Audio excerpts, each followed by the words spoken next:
Breakfast షోకి స్వాగతం. Markets విశేషాల్లోకి వెళ్ళబోయే ముందు మేబీ వీలైతే మీ వర్క్ ప్లేస్ లేకపోతే మీ బెడ్రూమ్లోనో మీకు ఎక్కడ ఎక్కువ టైం గడుపుతారో అక్కడ ఈ పోస్టర్ని అలా స్టిక్ చేసి రోజు ఒకసారి చూసే ప్రయత్నం చేయండి. వీలైనప్పుడల్లా దీన్ని చూస్తుంటే ఒక మంచి ఇన్స్పిరేషన్ వస్తుంది. ఇందులో ఏంటంటే Sundar Pichai 4th highest paid executive in the world.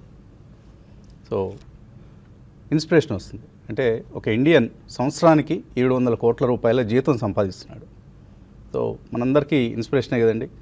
అటువంటి ఒక ఇన్స్పైరింగ్ పోస్టర్ నిన్నటి పేపర్లో వచ్చింది. నేను ఆఫ్కోర్స్ మన ప్రోగ్రామ్ హడావుడిలో ఈ అంశాన్ని నేను గుర్తు చేయడం మానేశాను. వీళ్ళలో విచిత్రమైన పరిస్థితి ఏంటంటే ఒక 10 మంది టాప్ పెయిడ్ CEOస్లో సరే సుందర్ పిచాయ్ అంటే మన ఇండియన్ కాబట్టి మాట్లాడుకుంటాం. 700 కోట్ల రూపాయలు సంవత్సరానికి సంపాదిస్తున్నాడు అంటూ మురిసిపోతాం. మరొక ఇంట్రెస్టింగ్ క్యారెక్టర్ ఉన్నారు. ఆయన పేరు John Weinberg, executive chairman Evercore partners. ఆయన వయసు 60 సంవత్సరాలు. 2015లో ఆల్మోస్ట్ రిటైర్ అయిపోయాడు. ఆయన ఒక బ్యాంక్ వైస్ చైర్మన్గా ఉండి రిటైర్ అయిపోయాడు 2015లో.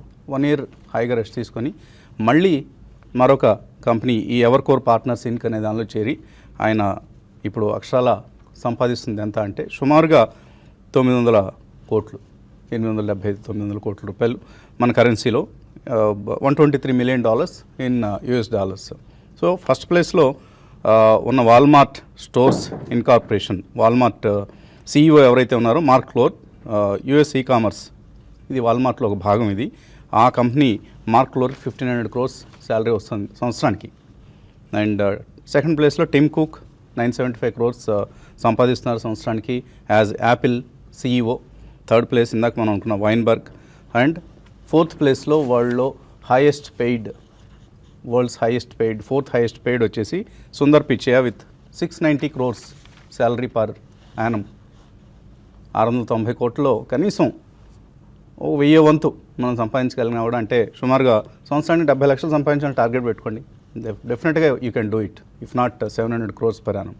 సో ఇది one inspiring word that I wanted to convey to you in this Friday morning. Otherwise, మార్కెట్స్లో, స్టాక్ మార్కెట్స్లో Asian markets are looking mixed. కొద్దిగా వీక్ ట్రేడింగ్ కనిపిస్తుంది కొన్ని మార్కెట్స్లో ఫ్లాటిష్ ట్రెండ్ కనిపిస్తుంది. మన SGX నిఫ్టీ కూడా ఒక ఫ్లాటిష్ ఓపెనింగ్ కోసం మార్కెట్స్